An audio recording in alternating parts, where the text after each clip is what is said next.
খবরের চ্যানেলগুলো খুললেই আমরা দেখতে পাচ্ছি কি চলছে। এখানে পেছনে যেটা লেখা রয়েছে, শাসক তোমার কিসের ভয়, ধর্ষক তোমার কে হয়, এটা লেখার মূলত কারণ একটাই, আড়ালকারী।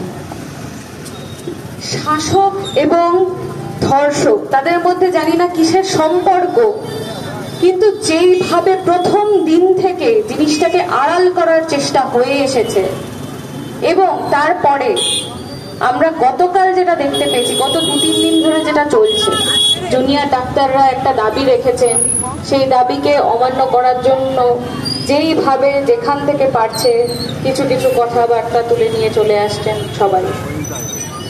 কালকে জুনিয়র ডাক্তাররা মানে মিনিটস অফ মিটিং এ পর্যন্ত রাজি হয়ে গেলেন যে লাইভ স্ট্রিমিং আমাদের চাই না, ভিডিওগ্রাফি আমাদের চাই না, আমরা যেটা, আপনি যেটা বলবেন সেটা আমরা লিখবো, আমরা যেটা বলবো সেটা আপনি লিখবেন, তারপর আমরা একটা খাতায় সই করে নেব।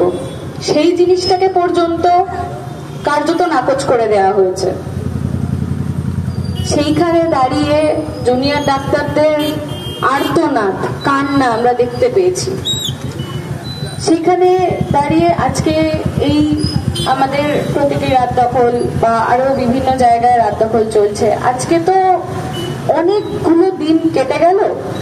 হ্যাঁ, কালকে রাতে আমরা একটা আশা আলো দেখতে পেয়েছি তদন্তের কিছু, যেটা আমার মনে হয় অনেক দিন আগে হয়ে যাওয়া উচিত ছিল।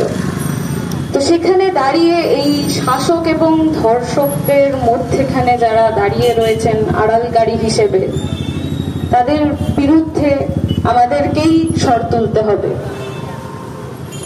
তো আমি আর কথায় যাচ্ছি না, একটা গান গাইব।